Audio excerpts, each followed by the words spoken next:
এইটা দেখুন মাননীয় ফিরহাদ হাকিমের সই। দেখুন, বিজেপিকে বলে দিই জেলে রাখুন আমাকে, কিন্তু অপমান করবেন না, অপমান করবেন না। আপনাদের হতে পারে গুজরাটের চোর, আর যারা চুরি করেছে তারা চোর। অপমান করবেন না। একটা অসভ্য বর্বর দল, ছোট লোকের দল, সামনে দিয়ে লড়তে পারে না, মিথ্যে অপবাদ দিয়ে পেছন দিক দিয়ে আমাদের সম্মানহানি করে। ছি ছি ছি। পশ্চিমবঙ্গবাসীর চূড়ান্ত ভাগ্যহীনতা, যেখানে কলকাতার মেয়রের পদে এককালে সুভাষচন্দ্র বোস কিংবা দেশবন্ধু চিত্তরঞ্জন দাস কিংবা দ্বিতীয় মুখ্যমন্ত্রী বিধানচন্দ্র রায়ের মতো ব্যক্তিত্বরা বসেছিলেন, সেই জায়গাটি মমতা বন্দ্যোপাধ্যায় কলঙ্কিত করেছেন ফিরহাদ হাকিমের মতো একজন অদ্ভুত একজন রাজনৈতিক নেতাকে বসিয়ে। আসলে তৃণমূল কংগ্রেসের যে সমস্ত রাজনৈতিক চরিত্রগুলো দেখেন, ফিরহাদ হাকিম তার মধ্যে একেবারেই সবার থেকে অনেকটা আলাদা। ইনি দুর্গাপুজো করতেন হিন্দুদের বোকা বানানোর জন্য, আর ওদিকে মুসলমানদের পরবের মধ্যে গিয়ে বলতেন যে তারা দুর্ভাগা, যে যারা মুসলমান সম্প্রদায়ে যোগদান করেননি। অন্যদিকে অভিষেক বন্দ্যোপাধ্যায়ের মঞ্চে উঠে তিনি অভিষেক বন্দ্যোপাধ্যায়ের দরাজ সার্টিফিকেট দিয়ে বলতেন মমতার পর হচ্ছেন এটাই আমাদের নেতা, মমতা বন্দ্যোপাধ্যায় দ্বিতীয় প্রজন্ম তৈরি করে দিয়ে গেছেন, আমাদের আর চিন্তা নেই। আবার অভিষেক সম্পর্কে মমতা বন্দ্যোপাধ্যায়ের কাছে নালিশ জানাতে এবং অভিষেক বন্দ্যোপাধ্যায়ের নাম ভাঙাতেও কিন্তু তার জুড়ি মেলা ভার ছিল। এই রকম একটা অদ্ভুত সততার, মানে মমতা বন্দ্যোপাধ্যায় যতটা সততার মূর্ত প্রতীক হিসাবে নিজেকে উঠিয়ে আনার চেষ্টা করতেন, ফিরহাদ হাকিম তার থেকেও কয়েক গুণ বেশি ভাবে আনার চেষ্টা করেছিলেন। আর সেই কারণেই যে বক্তব্যটা আজকে আমি আপনাদের শোনালাম, তাতে ফিরহাদ হাকিমের বক্তব্যটা আজকের নয়, কিন্তু তিনি যদি ক্ষমতায় থাকতেন আজকেও এইভাবেই কথা বলতেন। তারাতলার দুর্ঘটনার পর ফিরহাদ হাকিমকে ঠিক এইভাবেই আপনারা কথা বলতে শুনতে পেতেন যে আমি কি মানুষের কাজ করে কোনো ভুল করেছি, আমি কি রাজনীতি করতে এসেছি নিজের স্বার্থে, পরিবারের স্বার্থে, আমি তো রাজনীতি শুধু সমাজ সেবার জন্য করতে এসেছি বলে একেবারেই চোখ মুখ কান ফুলিয়ে আপনি কোথাও ধরতে পারবেন না যে এর মধ্যে একটা 100% নাটকীয়তায় কাজ করছে এবং এর মধ্যে কোনো সত্যতা কাজ করে না। আজকে সেই ফিরহাদ হাকিমকে কিভাবে চেকমেট হলো, মুখ্যমন্ত্রী বিধানসভায় দাঁড়িয়ে তার সিগনেচার করা ত্রুটিমুক্ত একটি শেড বানিয়ে, যেখানে 11 জনও এখনো পর্যন্ত মৃত্যুর মুখে ঢলে পড়েছেন, এবং সেই মৃত্যু তো মর্মান্তিক মৃত্যু, এমনি মৃত্যু আর ওই মৃত্যুর মধ্যে ডিফারেন্স আছে। সেই ফিরহাদ হাকিমকে গ্রেপ্তারের দাবি জানিয়ে অবিলম্বে এই রকম রাজনৈতিক নেতাদের একেবারে পশ্চিমবঙ্গে ভারতের মাটিতে চূড়ান্ত শাস্তির দাবি জানিয়ে, এবং আপনাদের কাছেও কামনা করছি এই সমস্ত রাজনৈতিক নেতাদের চূড়ান্ত শাস্তির দাবি জানিয়ে তারপরে বাকি পর্বটা শুনুন। নমস্কার, welcome to simple as a বিষয়, আপনাদের সকলকে স্বাগত জানিয়ে শুরু করছি অত্যন্ত গুরুত্বপূর্ণ একটি পর্ব। আমি দীর্ঘদিন ধরে আপনাদের সামনে বলে আসছি যে তৃণমূল কংগ্রেসের 1 2 3 4 তৃণমূলের সবাই চোর, এটা বলা হয়, কিন্তু এই ফিরহাদ হাকিম মহাশয় বলা উচিত নয়। এই ফিরহাদ হাকিম যা কাজ কারবার করে গিয়েছেন এবং সততার মূর্ত প্রতীক হিসাবে যেভাবে এখনো পর্যন্ত ক্ষমতা চলে যাওয়ার পর মমতা বন্দ্যোপাধ্যায় সব থেকে অভিষেকের থেকে, আমি আজকে প্রমাণ দেবো আপনাদের, অভিষেকের থেকেও মমতা বন্দ্যোপাধ্যায় ফিরহাদ হাকিমকে বেশি বিশ্বাস করতেন, এবং সেটা মঞ্চের ওপর থেকে বলতেনও যে আমার মায়ে ফিরহাদ হাকিমের রক্ত রয়েছে, আমরা একই পরিবারের। দুবার ভাবেননি এইরকম একজন গাদ্দারি করতে ফিরহাদ হাকিম। এইরকম অভিষেক বন্দ্যোপাধ্যায় ধরুন মমতা বন্দ্যোপাধ্যায়ের সঙ্গে গাদ্দারি করলে যেমন হয়, ফিরহাদ হাকিমেরটা তার থেকেও বড় বেশি। এইরকম একটা লোক, তার ডান হাত তারাতলার এই কাণ্ডে আপনারা জেনে গিয়েছেন গতকাল টিভির পর্দায় শুনে, কালী ব্যানার্জি বলে যে ওএসডি ছিলেন, অফিসার অন স্পেশাল ডিউটি, তার ফিরহাদ হাকিমের একেবারে ডান হাত ছিল। এবং ফিরহাদ হাকিম যখন শোভনদেব চট্টোপাধ্যায়কে সরিয়ে 2018 সালে মেয়রে আসেন, তখন ওএসডি করে এই ব্যক্তিকে নিয়ে চলে আসেন, এবং তাকে গতকাল রাতে পুলিশ আটক বা গ্রেপ্তার করেছে। এবং এইখানে আমি আপনাদের সামনে স্পষ্টভাবে বলছি, একেবারে স্পষ্টভাবে বলছি, শুভেন্দু অধিকারী মহাশয় গতকাল যা করেছেন, বিধানসভার মধ্যে দাঁড়িয়ে যা করেছেন সেটা একদিকে সেটা তার শক্তিশালী রাজনৈতিক মূর্তি, যেটা আমরা তাকে যেভাবে চিনি সেটা প্রতিফলিত হয়েছে, কিন্তু আবার একটা রিস্ক রয়েছে। এইটা বলার পর তিনি যদি কোনো ব্যবস্থা না নেন তাহলে কিন্তু এই শুভেন্দু মানে পশ্চিমবঙ্গের প্রায় প্রত্যেকটি মানুষের আস্থা অর্জন করা শুভেন্দু অধিকারী কিন্তু পশ্চিমবঙ্গবাসীর মানে বিরাগ ভজনের কারণ হবেন। কেন? আমি শোনাবো শুভেন্দু অধিকারী ঠিক একেবারে বিধানসভায় দাঁড়িয়ে দেখিয়ে বলছেন দেখুন কার সাইন রয়েছে, এবং এখানে ফিরহাদ হাকিম একটা ত্রুটিপূর্ণ সেখানে নির্মাণেও সেখানে সাইন করেছিলেন বলেছেন শুভেন্দু অধিকারী স্পষ্ট। এবং আরো একটি জায়গায় তিনি বলেছেন আমরা ব্যবস্থা নেব। আমি প্রথম অংশটা আগে শোনাবো। এইটা দেখুন মাননীয় ফিরহাদ হাকিমের সই। দেখুন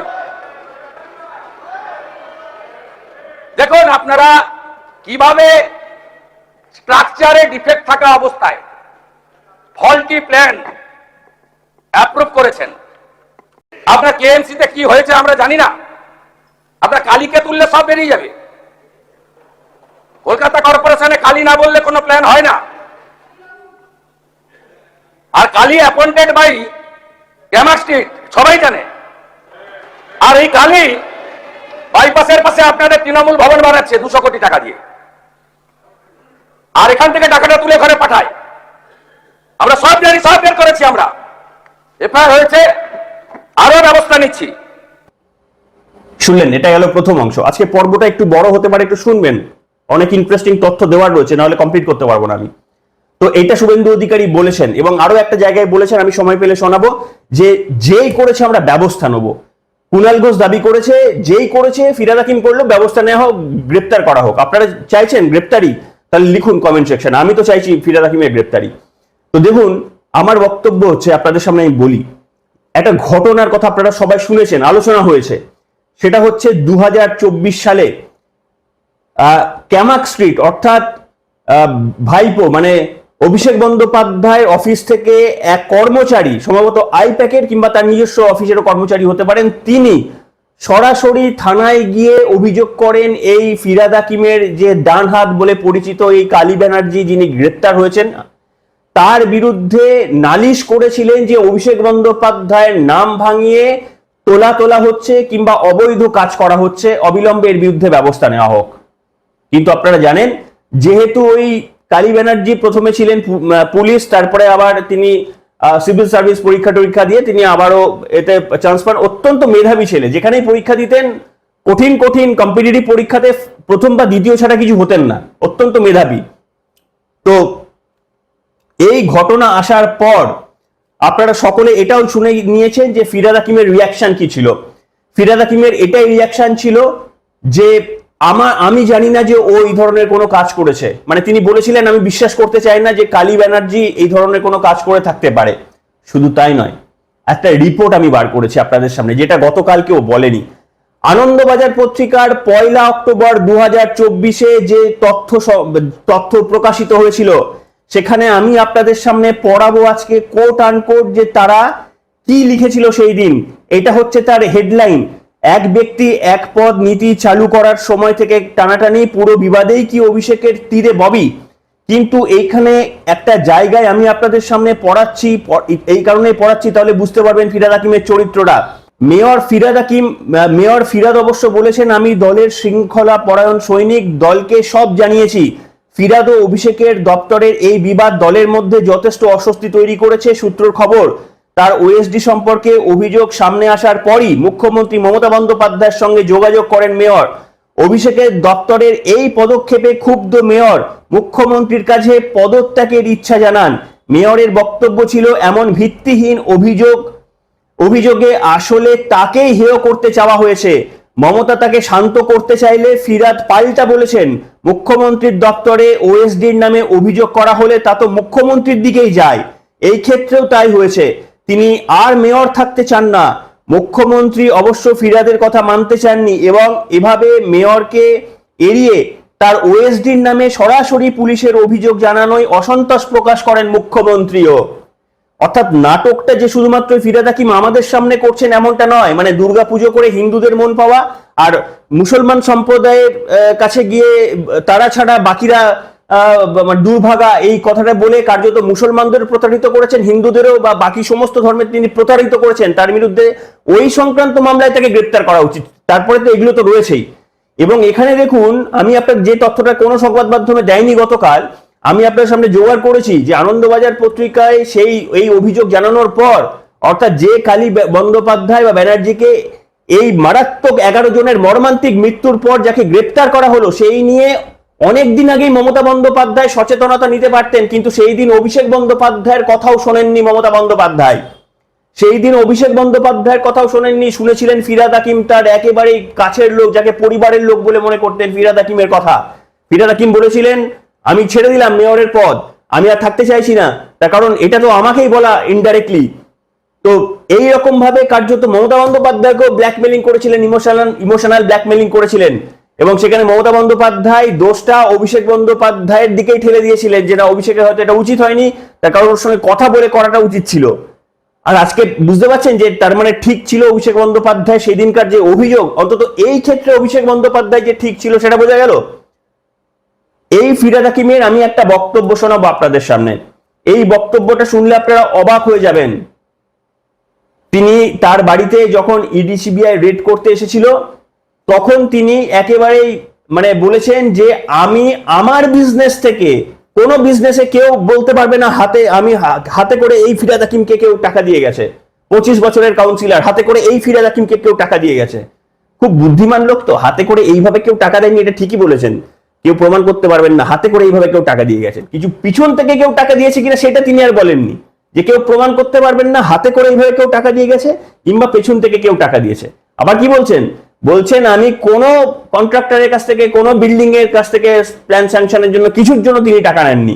অনেকদিন আগেই এই কথা বলেছিলেন যখন তার বাড়িতে রেড হয়েছিল ইডির, এবং তিনি দীর্ঘদিন ধরে কেন্দ্রীয় সরকারের স্ক্যানারে রয়েছে, তার সত্ত্বেও কোন অজানা কারণে কেন্দ্রীয় তদন্তকারী সংস্থা কিন্তু তাকে ধরেনি। এবং সেই দিন প্রেস কনফারেন্স করে এমন ভাবে পশ্চিমবঙ্গের মানুষকে বোঝানোর চেষ্টা করেছিলেন যে তার বিরুদ্ধে মারাত্মক অন্যায় হয়ে গেছে, এবং তিনি সেদিন বলেছিলেন যে আমি আমার ব্যবসা থেকে মানুষের জন্য কাজ করার জন্য টাকা দিই।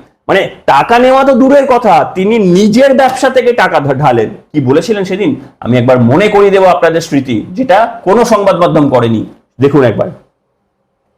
কোন রকম দুর্নীতির সাথে জীবনে কোনোদিন জয়েন করিনি। 25 বছরের কাউন্সিলর চেতলায় একটা লোক বলে দেবে যে ববি হাকিমকে এরকম ভাবে পয়সা দিয়েছে, একটা লোক, আমি রেজিগনেশন দিয়ে সব ছেড়ে দিয়ে চলে যাব।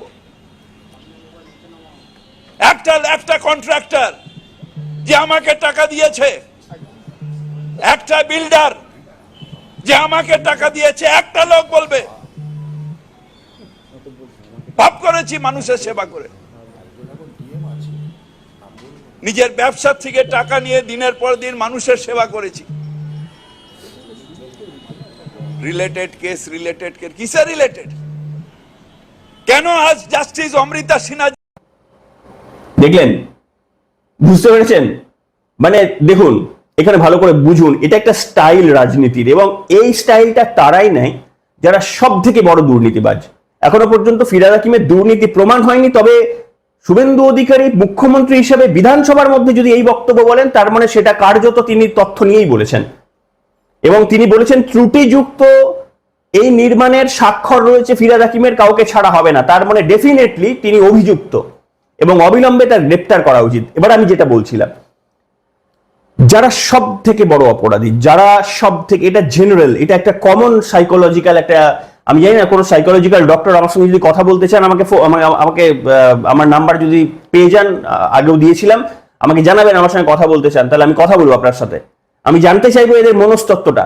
কেন বলছি যে যারা সব থেকে বড় অপরাধ করে তারা সব থেকে বেশি সৎ সাজার চেষ্টা করে। সাম্প্রতিকতম একটা উদাহরণ দিই, অভিষেক বন্দ্যোপাধ্যায় বারবার কি বলতেন যে 10 পয়সার যদি আমি দুর্নীতি করি তাহলে আমাকে ইডি সিবিআই লাগবে না, ফাঁসির মঞ্চে আমি মৃত্যুবরণ করব। কতদিন বলতেন? যতদিন তিনি ক্ষমতায় ছিলেন। আজকে বলছেন কথাটা, একবার অভিষেক বন্দ্যোপাধ্যায়কে আর রিপিট করতে শুনবেন কথাটা, যে আর এখন বলতে একবার সাংবাদিকরা জিজ্ঞাসা করবেন যে দাদা আপনি কি এখনো ওই মতে বিশ্বাসী যে 10 পয়সার দুর্নীতি করলে আপনার ফাঁসির মঞ্চে আপনি স্বইচ্ছায় বলুন, সুপ্রিম কোর্টে গিয়ে আবেদন জানান, তাহলে আপনি কি এখনো ওই বিশ্বাসী? একবার জিজ্ঞেস করবেন। ঠিক আছে, তার কারণ অভিষেক বন্দ্যোপাধ্যায় এটা করতেন মানুষের বিশ্বাসযোগ্যতা অর্জন করতে। তিনি জানেন যে মানুষের কাছে, সংবাদ মাধ্যমের কাছে ওপেন তথ্য রয়েছে, তারা বুঝতে পারছেন সবটাই যে আমরা কি করছি, কিন্তু সেটাকে চাপা দেওয়ার জন্য এমন কিছু বলতে হবে যেটা কিছুতেই মানুষ মানে ভাবতেও না পারে যে আমরা দুর্নীতির সঙ্গে জড়িত, না হলে কেউ নিজের প্রাণ বিসর্জন করে দেবে এমন কেউ কথা বলতে পারে। এইটা ছিল স্ট্র্যাটেজি অভিষেকের, ঠিক ছিল একই রকম স্ট্র্যাটেজি ফিরহাদ হাকিমেরও। তিনিও দেখবেন এই দুর্নীতি হলে, এই যে কেন্দ্রীয় তদন্তকারী সংস্থা তার বাড়িতে রেড করেছিলেন 2023 বা 24-এ, তো তিনি এসে বলতেই পারতেন আমার বাড়িতে রেড করেছে, আমাকে এই জিজ্ঞেস করছে, আমাকে যা দেখিয়েছিলেন পেয়ে গেছি, কুল এন্ড কাম মুডে বলতে পারতেন। কি বললেন, আমি টাকা দিই, আমি আমার ব্যবসা থেকে টাকা, কাঁপতে কাঁপতে বলছেন। ফিরহাদ হাকিমকে কোনোদিন এই মুডে দেখবেন? কোনোদিন ফিরহাদ হাকিমকে তো এত বছর ধরে আমরা রাজনীতির ময়দানে দেখছি, কোনোদিন ফিরহাদ হাকিমকে দেখেছেন এত জোর গলায় কিছু একটা বলতে? আমি টাকা দিই, আমাকে আমার ব্যবসা থেকে টাকা দিই, আজকে আমি রাজনীতি করে বলে আমাকে এরকম করবেন, আজকে গুজরাটের চোরগুলো কি করছে বলে একেবারে এই যে কেঁপে কেঁপে বলা, এটা ফিরহাদ হাকিমের স্বভাব বিরুদ্ধ। ফিরহাদ হাকিম কিন্তু এতটা উত্তেজিত আমরা কখনো দেখিনি। এই কল্যাণ বন্দ্যোপাধ্যায়ের মতো তার চরিত্র ছিল না, যা করতেন ভেতরে ভেতরে করতেন। সেই ফিরহাদ হাকিম নিজের কুকর্মকে ঢাকা দেওয়ার জন্য সেই দিন কিন্তু এই রকম মানুষ যাতে কিছুতেই ভুল না বোঝে, যাতে ভোটের সময় মানুষের মানে কোনো সন্দেহ না হয়, সেই কারণেই তিনি এইগুলো করেছিলেন। এখন পুরো বলটা শুভেন্দু অধিকারীর কোর্টে। কেন? তার কারণ আর তিনি বলতে পারবেন না তিনি যে সরকার আমি রয়েছে কিন্তু আমি মুখ্যমন্ত্রী নই, তাই আমি কিছু করতে পারছি না। কাজে তিনি, তার দল সরকার, তিনি মুখ্যমন্ত্রীর আসনে, সিআইডি তার হাতে, কেন্দ্রীয় তদন্তকারী সংস্থাও তার হাতে, এবং কেন্দ্রে বিজেপির সরকার রয়েছে।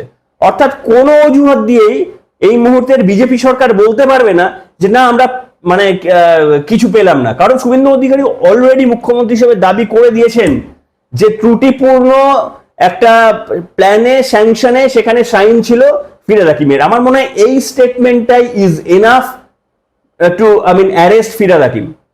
এই স্টেটমেন্টটাই যথেষ্ট ফিরহাদ হাকিমের বিরুদ্ধে, অন্তত তাকে আটক করে তার বিরুদ্ধে মানে তদন্ত শুরু করা, এটাই তার জন্য যথেষ্ট। তার কারণ মুখ্যমন্ত্রী হেভিওয়েট রাজনৈতিক, মানুষের এত ভোট রয়েছে, তিনি যদি বিধানসভার মধ্যে দাঁড়িয়ে এই কথা বলেন তাহলে অলরেডি এই কথার ভিত্তিতেই তার বিরুদ্ধে গ্রেপ্তার করে তাকে করা উচিত। আপনারা কি সমর্থন জানাচ্ছেন? সমর্থন জানালে লিখে জানান আমাদেরকে। এবং এই যে মর্মান্তিক মৃত্যু হলো, এই মৃত্যুর জন্য কেন খুনের মামলা রুজু হবে না? যারা ওই প্ল্যানটিতে, ত্রুটিপূর্ণ প্ল্যানটিতে সাইন করেছিলেন, কেন তাদের বিরুদ্ধে খুনের মানে পরোক্ষ খুনের কেন মামলা রুজু করা হবে না? সেটা অবশ্যই আমাদের প্রশ্ন থাকলো। যারা আইনজীবী রয়েছেন তারা আমাদের গাইডেন্স দিতে পারেন, আমাদের পথ নির্দেশনা দেখাতে পারেন। এখানে আপনাদের মতামত লিখে জানাবেন। আজকে আরো অনেক বক্তব্য বলার ছিল, কিন্তু ভিডিও বেশি বড় করলে আপনারা পছন্দ করেন না, তাই এখানেই শেষ করলাম। সবাই ভালো থাকবেন, এখনকার মতো এখানেই।